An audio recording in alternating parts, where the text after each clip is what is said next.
How do you measure a good person?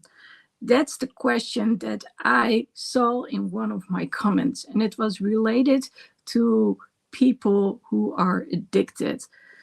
Now, I'm going to read you part of the comment, and I'm also going to read you something else, which is from Nikki Sixx. Well, the people who do not know who Nikki Sixx is, he is the bass player of Motley Crue, and he will be sober for 23 years in a few days. Being a metalhead, I grew up with the music from Motley Crue. I've seen and read it all. Well, not all, because there's only so much which is being published. But yes, I saw that they were addicted, and I know that it had some desperate consequences as well, not just for Nikki Sixx, but also for his fellow bandmates. Having said so, I also saw the person that he became. He posted a blog for a long time where you could read how he was doing. He has published multiple books. I think actually the second one is re-release of the first one. I'm not entirely sure. But what this is about him choosing to no longer be an addict. Well, the thing is, once you're an addict, you never stop being an addict. That's what they always say. But the difference is he's not using anymore. And well, when looking on the internet, I actually could see that he was 22 years sober last year, and in a few days it's going to be 23 years. Now, let me start with what was said. I hear it all the time that a drug addicted mom that doesn't know where her kids are, it's a good person. Well, there's more to it. How do you measure a good person? Question. You look at their fruits and results. So what choices have they made, and where does it lead to? Why should I put my hand in the fire if it burns? How their parents have the right to choose to be sick and not raise their children. And then this question is for Anna, but of course Anna isn't here. And that question is, your husband was a good person, but yet you divorced him. It just doesn't make any sense. So I want to get into all of these things. Now, let me start by referencing the story from Nikki Sixx. Hang on for a sec. Oh, this is kind of funny because I'm looking at Facebook and I'm seeing myself going live. But I want to, yes, here it is. So he says, today I turned 22 years clean and sober, or 264th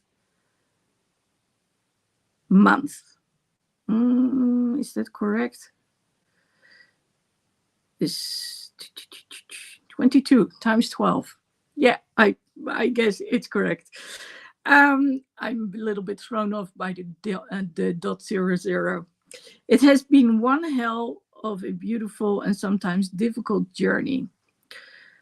People always say, good for you, like some kind of pat on my head. I do understand what they are trying to say. Truth is, nobody held my hand while I was kicking heroin. In fact, nobody even called to even check on me. And that's what the emphasis was when we were doing the live. So we, Laura, Anna, and I, it was about the stigma. It was about, hey, you're not worth it. I don't want to see you anymore. Nor did anybody hold my hair while I was vomiting blood. I had to make the decision alone to change my life. That's the important one. And that's probably also one of the reasons why people who are addicted and are still using lose people around them. Because if you hear often enough, I'm going to do it, but you don't do it, then you don't believe the people anymore. And it's not until someone decides this is going to change that actually something can happen. But without that decision, I mean, the whole world around them can say, you have to do it. But it doesn't work like that, because there's a lot involved. Because, like it's said, it is an addiction. So, what is considered normal for us, that's totally different for people who are addicted. Their levels of what normal is and what gives them pleasure is at a much lower level compared to people who are not addicted. So let me go on. But it wasn't until I finally found a program that my life truly changed, and I learned the tools for a beautiful life, even in the face of adversity. That's where I found people who understood my addiction. And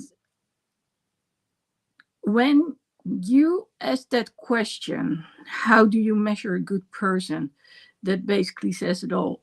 You don't understand how people can be addicted and what choices they make. And obviously, you have to want to do it for you, but entangling the messy past takes more than willpower. People don't always understand addiction. They think we have some kind of moral affliction, when the truth is we are simply allergic to drink and drugs. You are not alone. Seek others out with some sober time under their belt who will understand where you're at. Isn't that what we need, to be understood? That's exactly why we did the live, to get a better understanding. Let me continue on. Sure, we can blame it in our family. My mom and dad failed me, and I carried that pain till I almost killed myself. But I couldn't see all the beauty around that I had growing up. Now, I'm going to leave it like here, but at some point, he says this one thing. Simply admit you are powerless over drugs and alcohol. Otherwise, your ego will kill you. The beneficiaries are the people you love, plus the never-ending joy of feeling alive in this short life. Do it for you and pass it on to the people you love and those in need. Now, why did I came up with the story about Nikki? And I don't know. I sometimes say there is no such thing as coincidence. But prior to reading this story, I actually saw this video about why people dislike Kiss. Well, I've been a Kiss fan for as long as I can remember. Well, I do remember when it started, actually, and I was about 8 years old. My brother brought home a record, and I've had a love-hate relationship with Kiss. I'll honestly say so. So on one hand, they were the ones who got me into music. Ace Frehley, he played the guitar. Eric Carr, he got me to play drums. And I read all the stories when they said, we don't want to be there for all the generations, and we are not going to get back to makeup. And of course, that's what they did exactly. But yes, people are allowed to change their minds. And yes, of course, that leads to a lot of reactions. So here's the thing. The bass player, Gene Simmons, then started to attack people who are addicts, even if they are recovering addicts. And, well, that didn't sit well with Nikki Sixx. He responded to it. That's what I saw on the video. And then I was like, okay, there must be something out there on his page talking about it. And there was. So actually there's a book. Well, he started this band. If you look it up,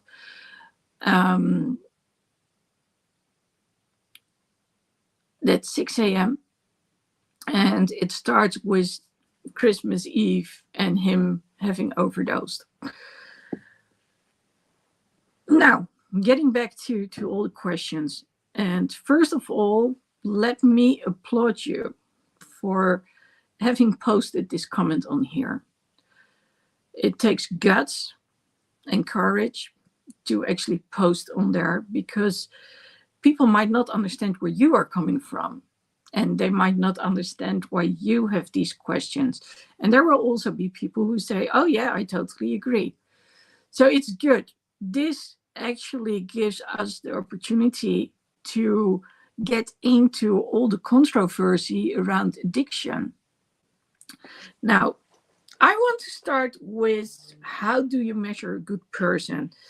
And I'm going to, and maybe this comes from left field, give a totally different example, but it's one that basically says it all.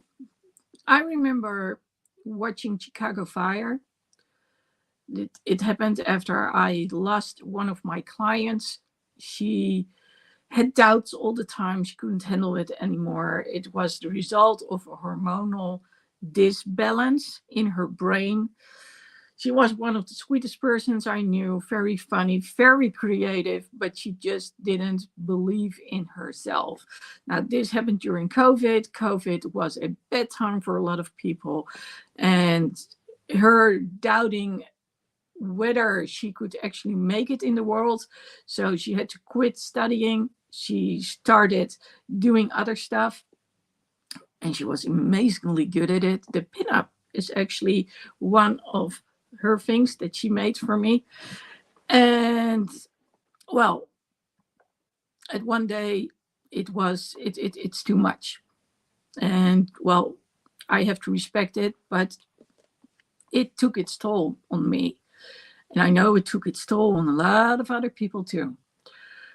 Now, when I started binge watching Chicago Fire, first of all, I learned that it's not my responsibility, whether it's as a coach or as a therapist or someone who guides people, to decide for them what they're going to do. So she had made that choice, and well, I know what was going on in the background because we had a lot of conversations. Did I expect it? Not entirely, but I can not say that I didn't expect it at all, because she had tried it before, which was before I actually came into her life. Now, when watching Chicago Fire, and I know this is a series, it's not real life, but it does represent real life. There are lots of conversations going on with actual firemen. So it's not like it's totally based on nonsense. So at some point there's a police officer. He's called Sergeant Voigt, and he threatens one of the firemen, Matt Casey. So we see how he does all these things. He threatens him, and I'm like, oh my God, what a horrible guy. And then there's the spin-off, and the spin-off is Chicago PD, and there we see him again. What we learn watching it is that this guy does all the horrible things, including threatening other people, because he has lost his wife. He only has his son. And being a son of a police officer, if you go to jail, then you have a problem. So his son has made some awful choices. And well, he wants to protect him. He wants to keep him out of jail. But of course, if you do enough of things that you are not supposed to do, at some point you get caught. And if you don't get caught, that's even more horrifying, because then you think you can get away with just about anything. A lot of people do things simply because they can. But that's a different story. What I wanted to show was that the role that Sergeant Voigt is portraying, or better said, Jason McKay is portraying, is someone who has two sides. He can instantly just boom, get upset, get mad, and get back into the other person he used to be. And then there's also the other person that we get to see, who is very loving, who stands up for his people, and you just simply wants to make the world a better place. So it's someone who does the wrong things for the right reasons. That's what I always say. Now, why do I talk about this? Because it shows perfectly how people can have several sides to them.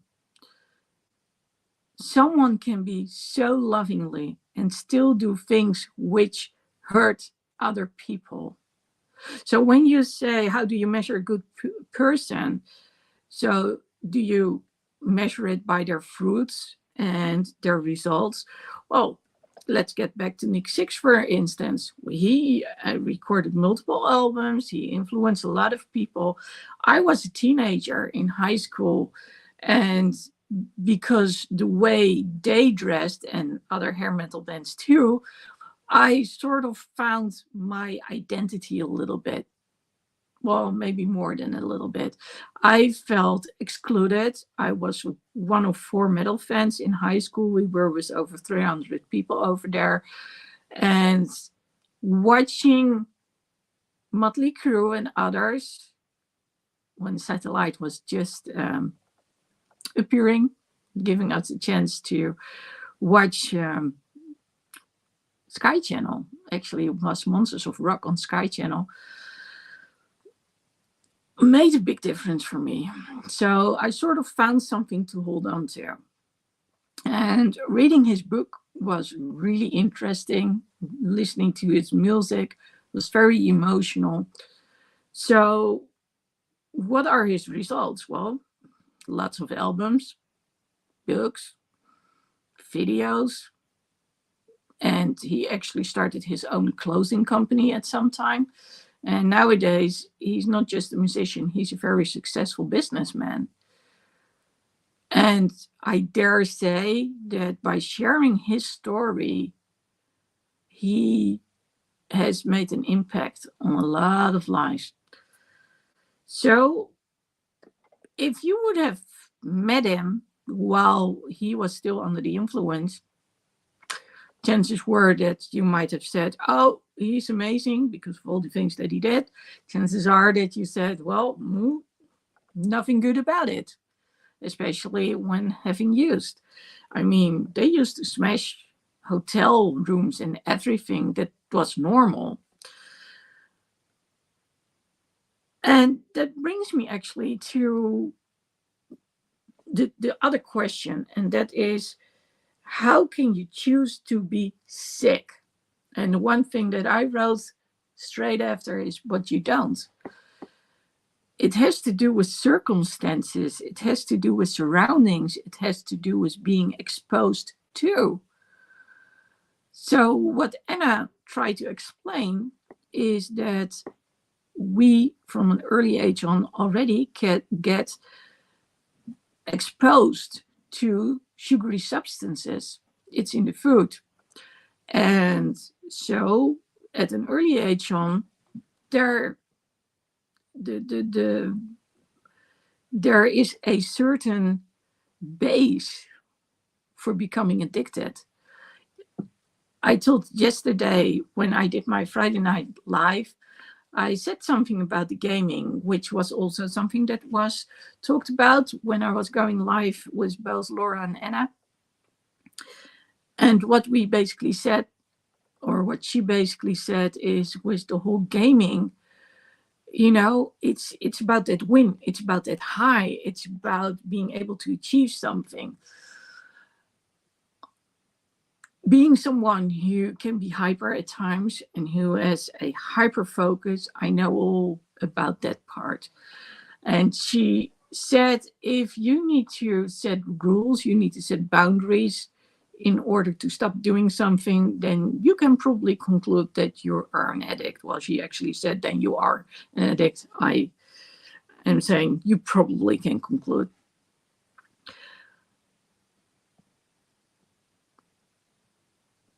I know what it's like to say, I need to stop. And I know what it's like to want to go on, whether it's with food or the gaming or whatever it is. And from talking with so many other people, I also know why we do it. So, starting by eating food that is something which gives you an instant fix. You instantly feel better. And that's what this is about. When you no longer feel the normal satisfaction, but you have to do something extra in order to get to the normal level of being satisfied, that's where things go haywire. And what I've seen from a lot of people, being both a coach and a therapist, is that people start to use certain substances to numb themselves. I remember the time that I would fall asleep in front of the television. And it didn't happen a lot, and it wasn't a long time that it happened. But at that point, I was having a burnout. And, well, Bailey on the Rocks was so nice. Now, the good news is I'm highly allergic to alcohol. The second good thing is that when I was in high school, a friend of mine and I, we were like, we're not going to drink. Everybody drinks. It's, something to do with not being cool.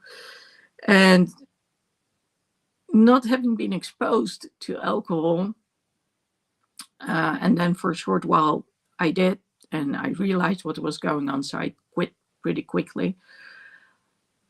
I got to see what alcohol does to people. Talking to clients, I got to understand that they actually think that they're so immune to, for instance, alcohol, that they can do the same things that normal people can, and that they are safe when driving.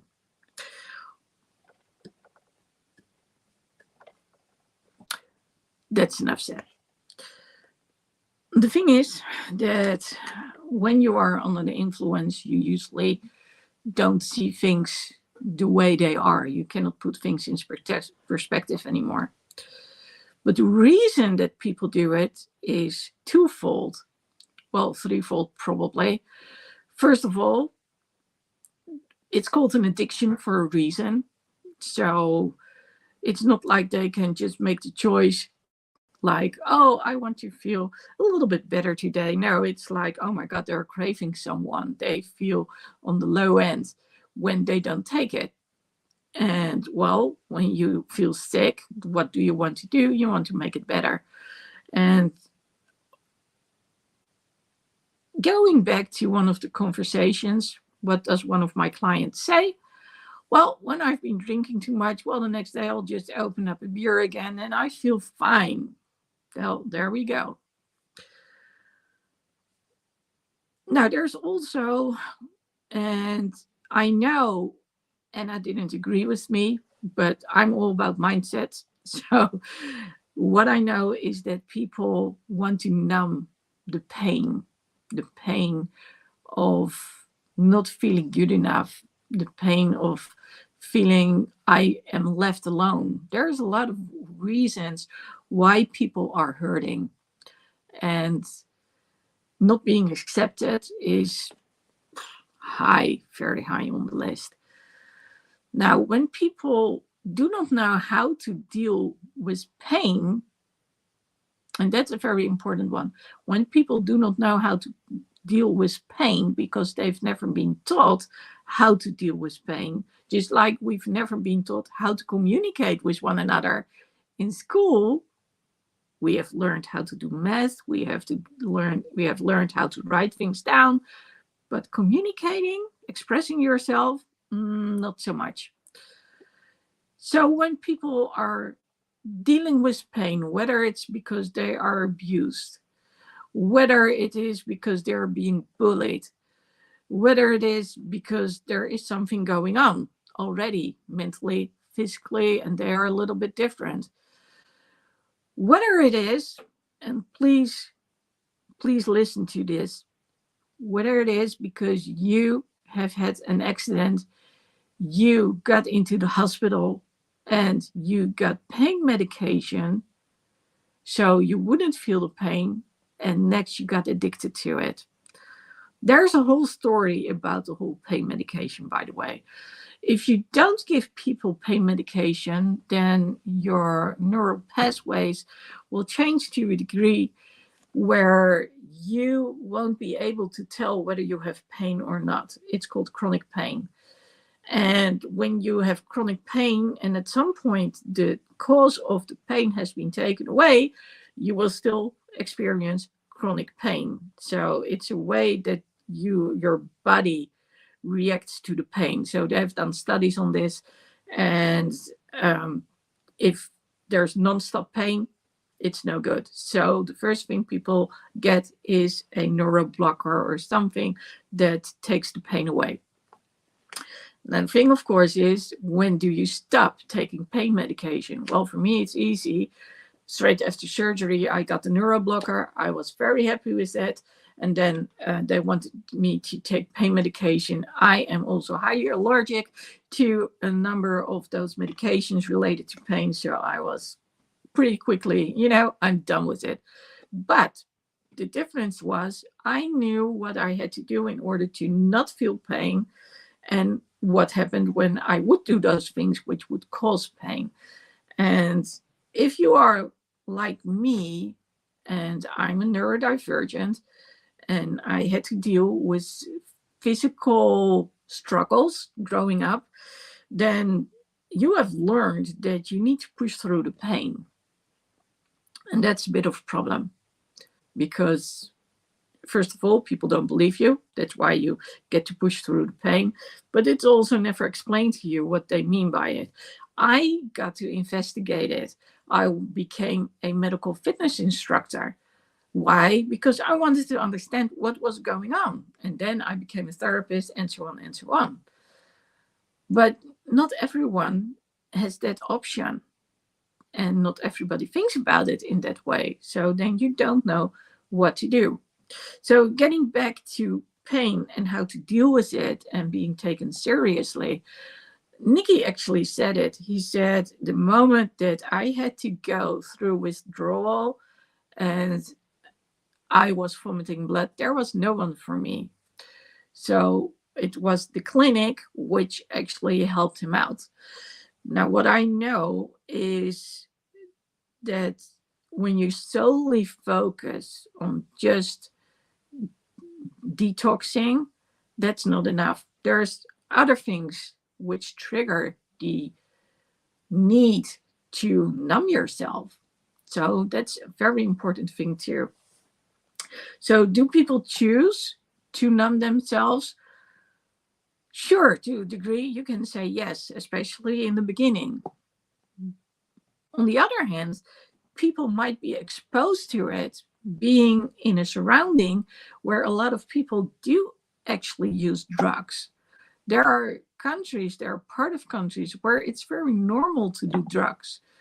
And when you are suddenly exposed to those people, then, it's sort of, at first, it's like curiosity. And maybe there's a need to it. I need to be at my best the next day. So after a day of partying, you go do other things. But it's something that, because of the environment, you get exposed to it. Whereas maybe if you were raised in a different environment, or you were raised in a different environment and then suddenly you're exposed to it and you feel like you need to continue on, you need to push yourself, then, oh my God, where does it end up? Well, it does end up with taking substances, and who is going to tell you stop doing it? So with some luck, I'm not sure if luck is the best word, you manage to pull yourself away from it, but chances are that there might be something else in the background which is still leading to addiction, which might be, instead of substances, alcohol, for instance. Other people might not even use alcohol or substances. They simply cut themselves. The young ones out there, they cut themselves. And when people say that's for attention, then I say, no, that's not true. This has nothing to do with attention. This has to do with wanting to numb the pain in your mind. And that part I know all too well. I know what it is like to want to flip the switch, not forever, just for a sec. The good news is, though, I have never been exposed to alcohol.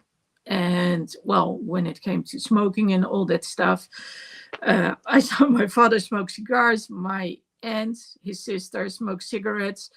I got bullied with my dad smoking cigars. My aunt got, well, there were some remarks and, oh, the windows need to open because cigarettes smell, so those were reasons for me not to smoke. And then when I got friends who actually started using joints, I was like, well, of course there was curiosity on my end, but since I didn't smoke, I wouldn't use joints either. And well, as far as it came to beer and wine, I simply don't like the taste of it. And then when later I did drink a bit of alcohol, it would go in my head like dunk, dunk, dunk, dunk, dunk, dunk, dunk. And I looked like a mess straight away. So yeah, I'm allergic to the stuff. I know by now. And those things have saved me, probably. But when it comes to gaming, I know what it's like to want to go on and on and on and on, which also has to do with the ADHD. So yeah, when it comes to food, I've learned pretty quickly to not have certain foods in the house. And then again, I'm highly allergic to a lot of stuff. So when it comes to a lot of processed foods, I cannot even eat them. So that's my luck. Now, getting back to the choice. When someone is addicted and they get pregnant, well, there's still the love that a mom has for her children, especially when it's born. There's a chemical reaction, oxytocin, which takes place. And at that moment, you don't want to separate from your child. When being pregnant, the child isn't there yet. And the question, of course, is can they make that decision? Do they have support? Do they have enough reason to stop it? And depending on where you are, they probably can or they cannot. There are women out there who can quit while they are pregnant, but the moment that they've given birth, there they go again. And there are also women out there who will never stop and their babies get born addicted. Now, here's the thing. One of the things that we discussed during this live was, and actually it was discussed prior to doing that live, it was about moms and dads who were addicted. And as a result, their children went into the foster system. Now, that's the part that we didn't talk much about. And it was actually the part that I did want to discuss. And it was about children being shamed because their parents weren't there because they were addicts. And this brings us back to the whole thing. How do we look at people? Do we understand what is going on? Do we understand the choices they make? But let me tell you this thing. If your parents are addicted and next you get shamed, so you get bullied because, oh, something must be wrong with you because, you're in the foster system, your parents, well, then we have a problem. Because what is that person going to do? They are not accepted. They want to stop the pain from not being accepted, the mental pain. And there we go. So what's the support system? Is there a support system? And does it help enough when it comes to being bullied by, for instance, kids at school versus being taken care of by the foster family, whether it's in Nikki's case, his grandparents, or whether it's like total strangers? So is it good to leave a kid at parents who are using? Well, no. Question, of course, is do people know that people are using? Well, at some point you will. I mean, you can tell by how the way the people look, but they try to keep up a good appearance. And that's why I also made reference to business owners. So they have a bigger responsibility even. And, they know they need to keep on going. And so they use one thing and then they use another thing. And again, then we start to talk about appearances. Now, getting back to Nikki Sixx for a sec, he was in a place where there are a lot of musicians. And being friends with a number of musicians, I've noticed that almost all of them like to drink alcohol and they like to get a joint. That's a bit problematic. So it's who you are surrounded with, which teaches you whether things are okay or not okay. Well, I don't drink alcohol, so when they're around me, they're good to go. But, try to go to a bar or another place just to have a good time and hang out with friends and try to find something that's non-alcoholic. Well, that's a problem. Now, I'm just going to get back to another thing which was said. Why should I put my hand in a fire if it burns? Well, I don't know. Have you ever heard of the expression, how do you cook a frog? Because a frog can jump out of a pan with water. Well, you turn on the water really slowly, the heat on the water really slowly, and it is not aware that it starts to cook and to boil, and then it doesn't jump. It's too late. So that's how you cook a frog. But that's what things are about. It's about awareness. And Nikki Sixx actually said it in his post, and I know from a lot of other people that I've talked to that they deny what is going on. And of course, when they are in a very bad place, they might actually say, yeah, I'm addicted. And the moment that things go a little bit better, then it's no. And everybody needs to be able to drink a little something. But that's the problem. When you get exposed, then that trigger is already there. That's why being addicted to food is such a problem, because food is everywhere and you need it in order to survive. So do those people choose to be sick? I don't believe they do. Maybe at first it's fun. I mean, there are a lot of people nowadays who use laughing gas. I'm not sure if that's the right translation, but those are those little balloons, and they use them in case of accidents and all that stuff. And nowadays, there are a lot of young people out there driving their car with lots of those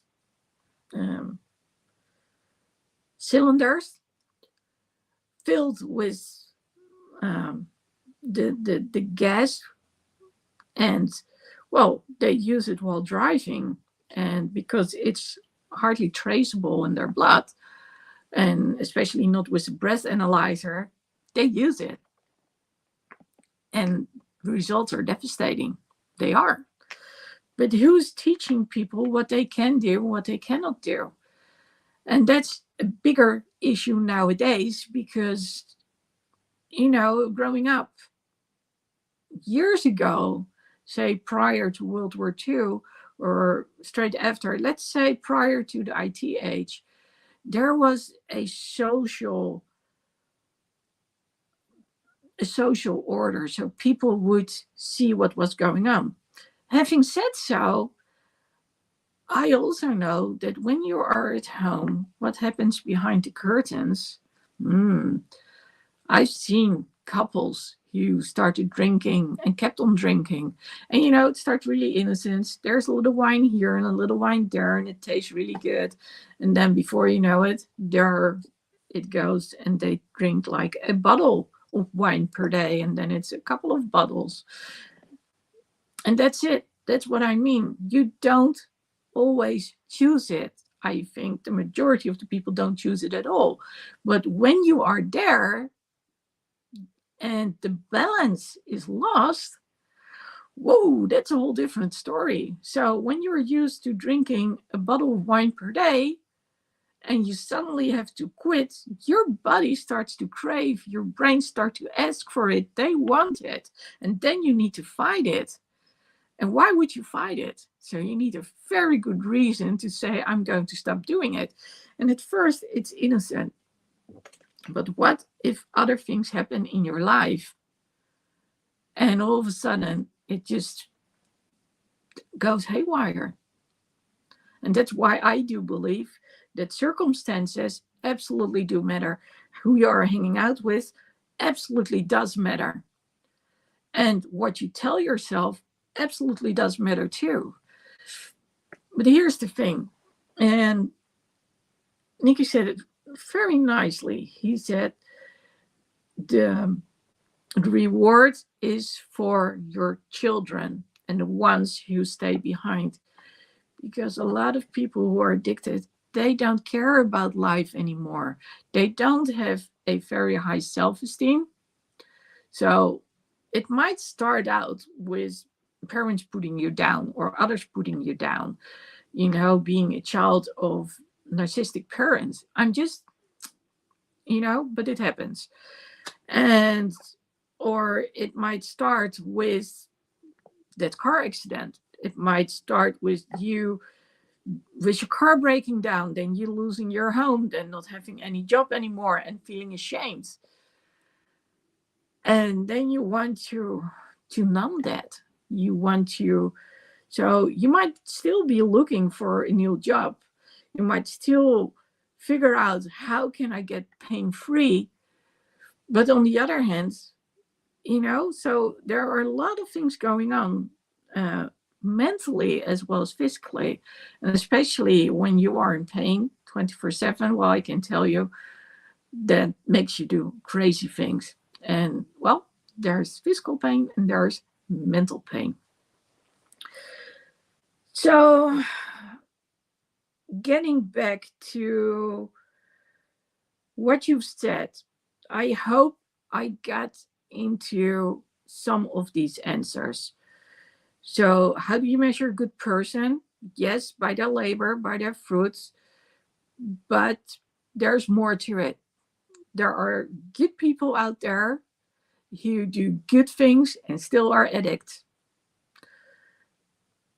And yes, you can stop it and break the cycle, being the next generation, and then the following generation can still be addicted. So that's one thing.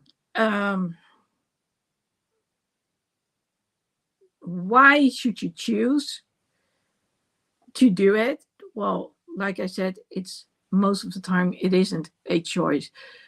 We can talk about choices when people are back in the right, well, I won't say in the right frame of mind, but I sort of do say it. So when they actually can see what happens when they do drink, they can see the consequences. And then again, the question is, are they still in denial about being an addict or not? But when they can see the consequences, then you can get like a worksheet with steps on it. It's sort of similar for people who are bipolar.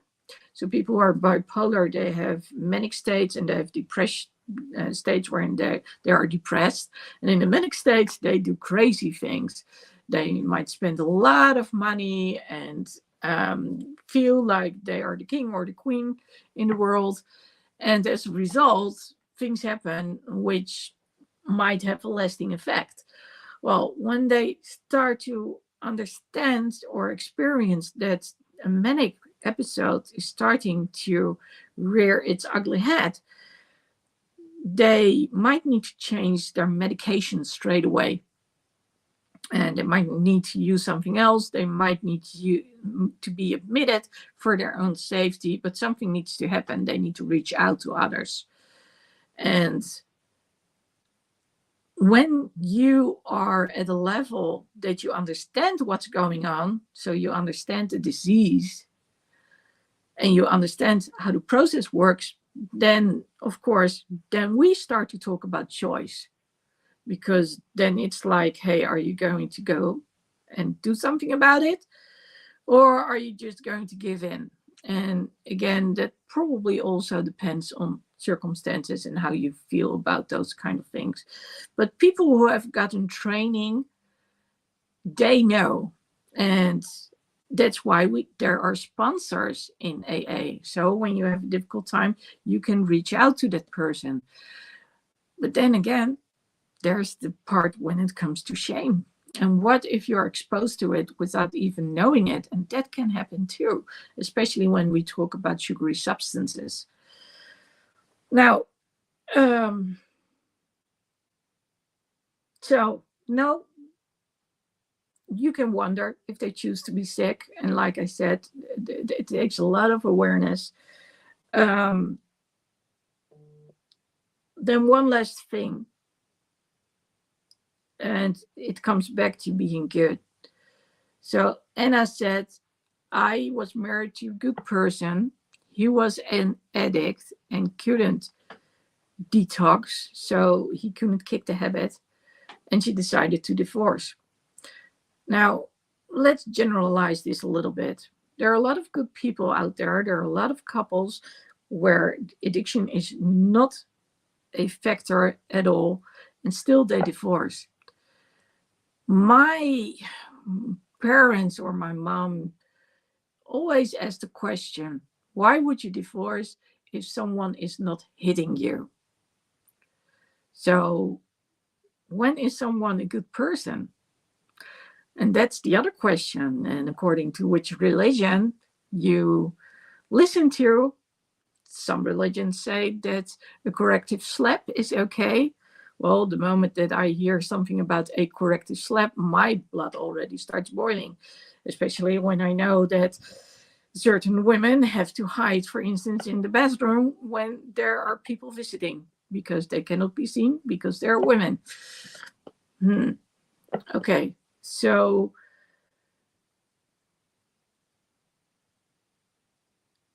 what is allowed and what's considered normal, it depends on the time. It depends on the culture.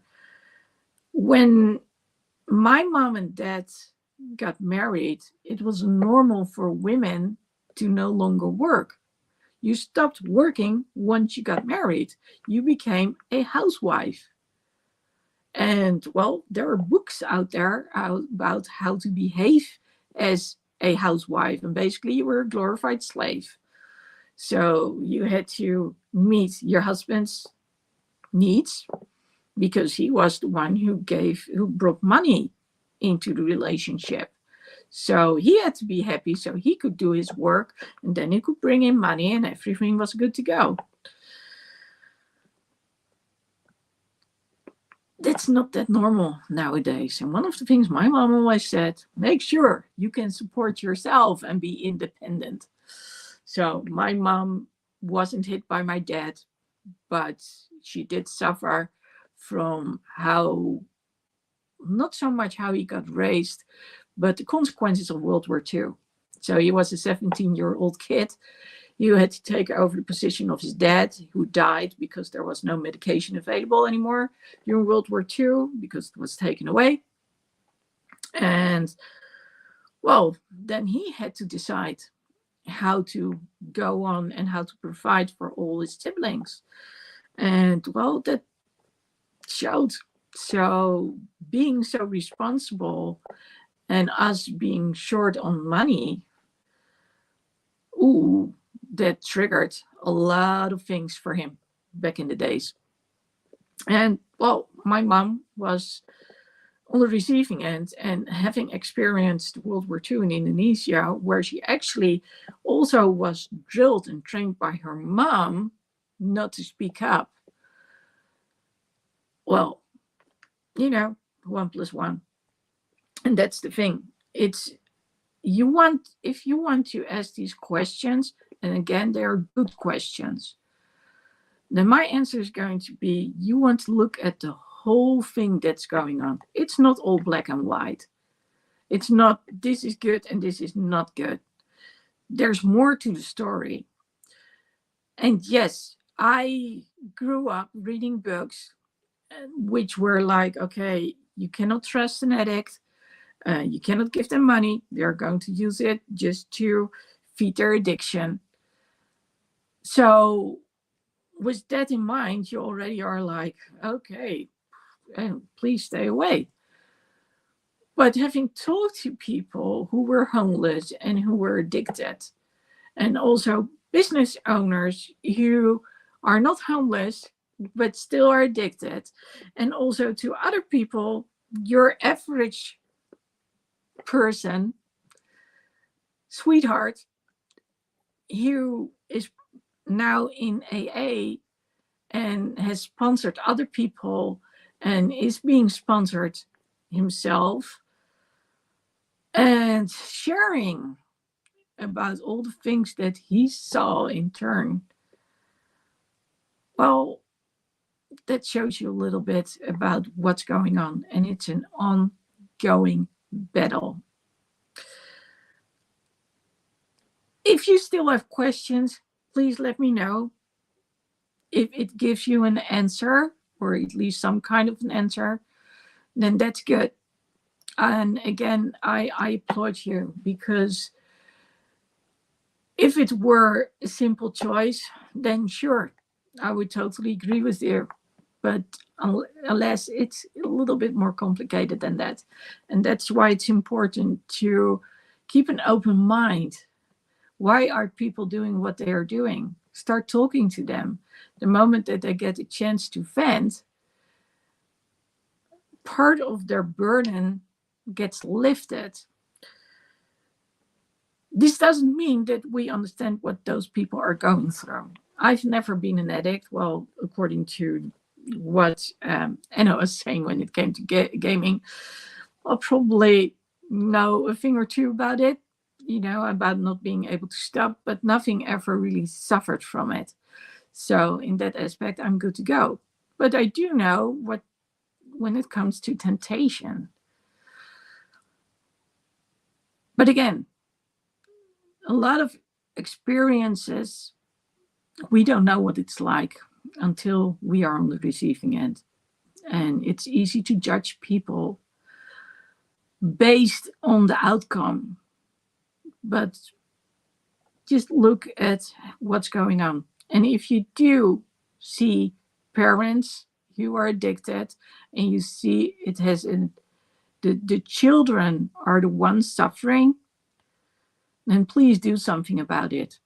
In fact, if you see people who are dealing with some sort of addiction, then please reach out to them. There is this golden rule in therapy land: when people are a danger for themselves or they are a danger for others, that's when they need to be committed and evaluated. The only thing is, of course, when people don't want any treatment, that's when people are let go straight away as well. So the question is our society capable of helping those people who really need it? And then we get back to that one thing that Nikki Sixx said as well.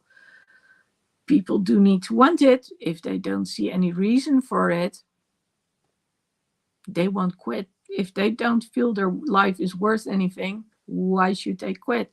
They need to have a big enough reason to go and make that change, because it's a hard change. That much I do know. Well, if you want to leave a comment, please do so. And if you want to work on how you look at yourself, your self-image, I do have this worksheet which goes into the things from negative to positive beliefs. So please reach out to me and make sure that I know how to reach you, and then I can get you that worksheet. You can always go to ladylexi.com/blog, and there you'll find a ton of options to reach out to me. So thank you for watching this, and hopefully this has given you a little bit more leniency towards people who do the wrong things. And I cannot even say for the right reasons, but for reasons which are very hard for other people to understand.